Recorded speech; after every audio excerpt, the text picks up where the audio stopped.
মরুভূমির মধ্যে হঠাৎ যদি এক বিশাল এয়ারক্রাফট ক্যারিয়ার চোখে পড়ে তাহলে কি আপনারা বিশ্বাস করবেন?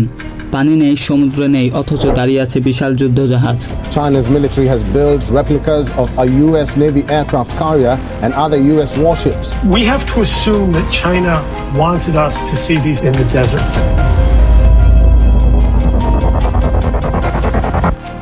আজকে আমরা যাত্রা করব টাকলামাকান মরুভূমির ভেতরে, যেখানে চীন গোপনে নির্মাণ করছে নকল যুদ্ধজাহাজ, দামি বন্দর আর এমনকি ট্রাক সিস্টেম যা ক্যারিয়ারের চলাফেরা অনুকরণ করতে পারে। আর আপনি যদি আমাদের মায়োটেক বাংলা চ্যানেলের একজন নতুন ভিউয়ার হয়ে থাকেন তাহলে নতুন নতুন ভিডিও পেতে চ্যানেলটি সাবস্ক্রাইব করে পাশেই থাকবেন। শেষ পর্যন্ত কেন চীন একটি মরুভূমিতে 3টি বিশাল জাহাজ বানাচ্ছে? এটা ভীষণ অদ্ভুত এবং এর আগে কোনো দেশ কখনো এমনটা করেনি। সাম্প্রতিক বছরগুলোতে চীন বরাবর শিরোনামে এসেছে তাদের বাড়তে থাকা এয়ারক্রাফট ক্যারিয়ারের প্রকল্পের জন্য। China's first domestically built aircraft carrier has entered service. China has clearly invested in this defense industrial infrastructure to produce these ships. March 2025 মার্কিন নৌবাহিনীর ইনস্টিটিউট হঠাৎ কিছু স্যাটেলাইট ছবি ফাঁস করে। এই ছবিগুলো ভালো করে দেখেন, পুরো জায়গা খালি মরুভূমি, কিন্তু ঠিক মাঝখানে দেখা যাচ্ছে কিছু অদ্ভুত জিনিস, একটা বড় কাঠামো। জুম করলে বোঝা যায় এটি দেখতে হুবহু এয়ারক্রাফট ক্যারিয়ারের মতো, যেটা সারা বিশ্বের সামরিক বাহিনী ভাসমান বিমানঘাঁটি হিসাবে ব্যবহার করে, যেখানে রয়েছে রানওয়ে, যুদ্ধবিমান আর অস্ত্র। কিন্তু এই জাহাজটা সমুদ্রে নয়, মরুভূমির মাঝখানে দাঁড়িয়ে আছে।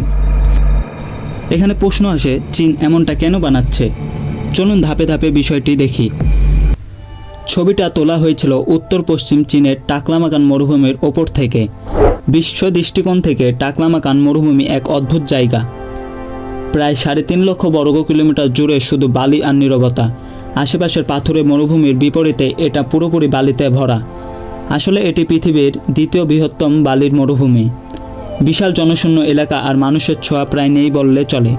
এটা যেন এক বিশাল চোখের মতো বালিতে ঢাকা, এতটাই অচেনা দৃশ্য যে মনে হয় অন্য কোনো গ্রহের অংশ। সাধারণত এয়ারক্রাফট ক্যারিয়ার থাকে সমুদ্রে, কিন্তু এখানে বালুর মাঝে দাঁড়িয়ে আছে জাহাজের মতো কাঠামো। আরও অদ্ভুত, এটা চীনের নিজের ক্যারিয়ার নয়। আকার দেখে মনে হচ্ছে এটি আমেরিকার জেরাল্ড আর ফোর্ড ক্লাসের এয়ারক্রাফট ক্যারিয়ারের হুবহু নকল। এখন যদি এই জায়গা থেকে একটু সরে যাই, দেখা যায় মরুভূমি কেটে একটা পথ গেছে। মনে হচ্ছে এটা রেল লাইন, আর রেল লাইনের অন্য পাশে আরও এক কাঠামো দেখা যায়। এটা দেখতে এয়ারক্রাফট ক্যারিয়ারের মতো নয়, কিন্তু এটা একদম মার্কিন নৌবাহিনীর সবচেয়ে ব্যবহৃত যুদ্ধজাহাজ আর্লেই ব্রাক ক্লাস ডেস্ট্রয়ারের মতো। মিল একেবারেই অস্বীকার করার নয়।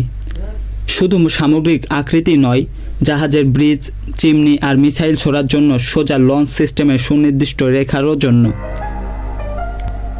কিন্তু এটাও আসল জাহাজের মতো পুরোপুরি নয়, বরং এটা দেখতে সমতল এক ধরনের মডেল বা নকল কাঠামোর মতো। পুরনো স্যাটেলাইট ছবিতে দেখা যায় 2020 সালে এখানে শুধু কিছু খুঁটি ছিল, পরে আস্তে আস্তে পুরো জাহাজের আকার চিহ্নিত করা হয়। এটা স্পষ্ট প্রমাণ যে এটি প্রশিক্ষণের জন্য বানানো টার্গেট। মরুভূমি পুরো সমতল, তাই রেল লাইন সোজা হওয়া উচিত। তাহলে প্রশ্ন হচ্ছে, রেল লাইনটা সোজা করে বানানো হলো না কেন? এখানে লাইন বাঁক দিয়ে গেছে, হঠাৎ ঘুরেছে, এমনটা কেন? উত্তরে গেলে দেখা যায় লাইন শেষ হয়েছে এক ঘাটিতে, সেখানে বড় হ্যাঙ্গার, কয়েকটা ভবন, ট্রাক রয়েছে। কিন্তু দক্ষিণে গেলে লাইন হঠাৎ মরুভূমিতে শেষ, যেন কোথাও যাওয়ার জন্য তৈরি হয়নি। এমনটা কেন করা হয়েছে? এখানে বুঝতে হলে কেন চীন এগুলো করছে আমাদের জানা দরকার। আসলে আমেরিকান জাহাজগুলো কোথায় থাকে? কারণ দেখা যাচ্ছে মার্কিন এয়ারক্রাফট ক্যারিয়ারগুলো এই মরুভূমি থেকে খুব একটা দূরে থাকে তা না। বছরের পর বছর ধরে চীন আর আমেরিকার মধ্যে সমুদ্রপথে উত্তেজনা বেড়ে চলেছে। এর কেন্দ্রে দুটি বড় সংঘাত হলো দক্ষিণ চীন সাগর আর তাইওয়ান। দক্ষিণ চীন সাগরে বহু দেশ একে অপরের সাথে ওভারল্যাপ করা ভূখণ্ড দাবি করছে, কিন্তু চীন দাবি করছে প্রায় পুরো সমুদ্রটাই তাদের। তারা সমুদ্রকে আন্তর্জাতিক জল নয়, নিজেদের জাতীয় এলাকা হিসাবে বিবেচনা করে।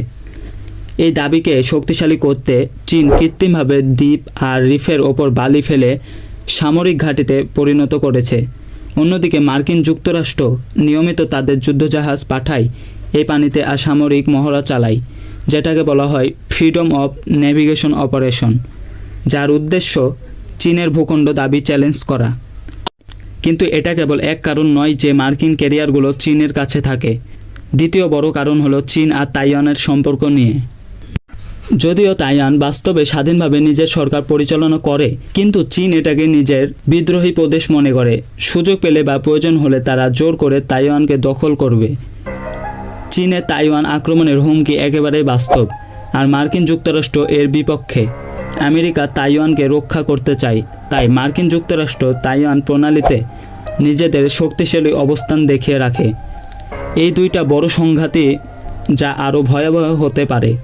চীন মরুভূমি ব্যবহার করছে ভবিষ্যতে যুদ্ধ হলে কিভাবে লড়াই করবে তার অনুশীলন করার জন্য।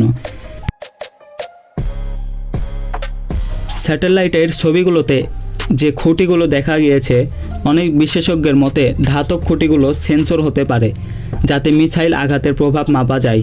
আরেকটা ধারণা হলো এগুলো রাডার রিফ্লেক্টর, যাতে নকল কাঠামো আসল জাহাজের মতো রাডারে ধরা পড়ে আর রাডার নিয়ন্ত্রিত আক্রমণ পরীক্ষা করা যায়। অন্য টেস্ট সাইটের স্যাটেলাইট ছবি দেখায় যে চীন এই টার্গেটে আঘাত আনতে সক্ষম হয়েছে, কিন্তু স্থির টার্গেটে আঘাত করা এক বিষয়, কেননা আসল যুদ্ধজাহাজ কখনো স্থির থাকে না। সেখানে আসে রেললাইনের বিষয়টা। রেললাইনের পথে গেলে আমরা আরও একটি এয়ারক্রাফট ক্যারিয়ার মডেল পাই। এটা সবচেয়ে জটিল 3-মাত্রিক মডেল, যার ভেতরে অনেক খুঁটি বের হয়ে আছে। একটি চীনা অস্ত্র প্রদর্শনীতে তোলা ছবিতে দেখা গেছে এই সিস্টেমের মডেল, আর এসব ছবি অনুযায়ী এই মডেল বানিয়েছে চীনা অস্ত্র প্রস্তুতকারী ক্যাসিক। বিশেষজ্ঞদের বিশ্বাস রেল লাইনের বাঁকগুলো আসলে আমেরিকান ক্যারিয়ারের এদিকে সেদিকে সরে যাওয়ার মুভমেন্ট নকল করার জন্য।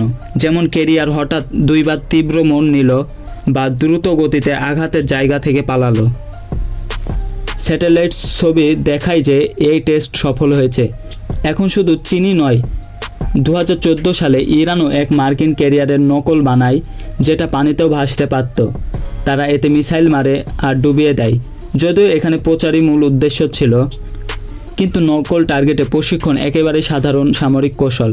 মার্কিন যুক্তরাষ্ট্রও করে।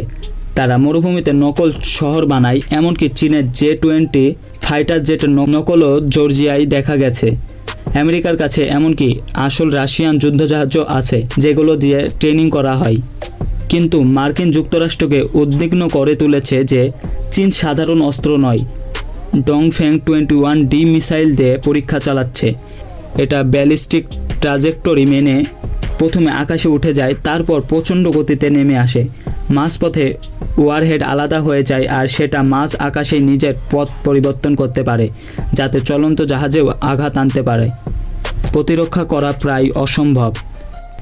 চীন তাদের স্যাটেলাইট নেটওয়ার্ক বাড়িয়েছে যাতে রিয়েল টাইমে টার্গেট ট্র্যাক করতে পারে। বিশেষজ্ঞরা বলেন এই ধরনের মিসাইল আটকানো প্রায় অসম্ভব, কারণ সাবমেরিন থেকে ছোড়া টর্পেডো বা শর্ট রেঞ্জের মিসাইলের মতো এটা নয়। চীন মূল ভূখণ্ড থেকেই মধ্য দূরত্বে মার্কিন জাহাজে আঘাত আনতে পারে। মাঝ আকাশে আটকানো প্রায় কঠিন, আর শেষ পর্যায়ে প্রায় অসম্ভব, কারণ এর পথ অনিশ্চিত আর অ্যাভেসিক, অর্থাৎ এদিক সেদিক সরে মুভ করতে পারে। মরুভূমির মাঝে প্রকাশ্যে এই পরীক্ষা চালানোও এক ধরনের বার্তা। চীন চাইছে আমেরিকা সহ অন্য দেশগুলো জানুক তারা এটা করতে পারে। এই অস্ত্রের অস্তিত্বই চীনের শক্তির ভারসাম্য বদলে দিচ্ছে। কারণ যদি মার্কিন ক্যারিয়ারগুলো এই মিসাইলের রেঞ্জে যেতে না পারে, তাহলে তাদের দূরে থাকতে হবে, আর এত দূরে গেলে তাদের বিমানগুলো যুদ্ধক্ষেত্রে পৌঁছাতে পারবে না, অর্থাৎ ক্যারিয়ার প্রায় বন্ধ বা কাজে লাগবে না বললেই চলে। অতএব অস্ত্র ব্যবহার না করেই শুধু এর উপস্থিতি চীনের ক্ষমতা বাড়াচ্ছে। যুদ্ধ ছাড়াই চীন শক্তিশালী হয়ে যাচ্ছে। তাই তাইওয়ানও এর প্রস্তুতি নিচ্ছে। তারা সম্প্রতি বিশাল সামরিক প্রশিক্ষণ চালিয়েছে, যেখানে 22,000 রিজার্ভ সৈন্য অংশ নিয়েছে, যা ইঙ্গিত করে খেলাটা কেবল চীনের একতরফা পরিকল্পনায় নয়, প্রতিপক্ষও পাল্টা প্রস্তুতি নিচ্ছে। এখনও পর্যন্ত মার্কিন যুক্তরাষ্ট্রে বড় কোনো মিডিয়া এই খবর কভার করেনি, কিন্তু এটি অত্যন্ত গুরুত্বপূর্ণ। মরুভূমির নকল জাহাজ শুধুই প্র্যাকটিস গ্রাউন্ড নয়, এটি ভবিষ্যতের সম্ভাব্য যুদ্ধের ট্রেলার। এখন প্রশ্ন, কখন এই লড়াই হবে, নাকি অস্ত্রের ভয় দেখিয়েই চীন ক্ষমতা বাড়াবে? আপনাদের মতামত কমেন্টে জানান। ভিডিওটি ভালো লাগলে লাইক দিয়ে বন্ধুদের সাথে শেয়ার করবেন, আর এমন আরও তথ্যবহুল ভিডিও পেতে চ্যানেলটি সাবস্ক্রাইব করতে ভুলে যাবেন না। দেখা হচ্ছে নেক্সট ভিডিওতে।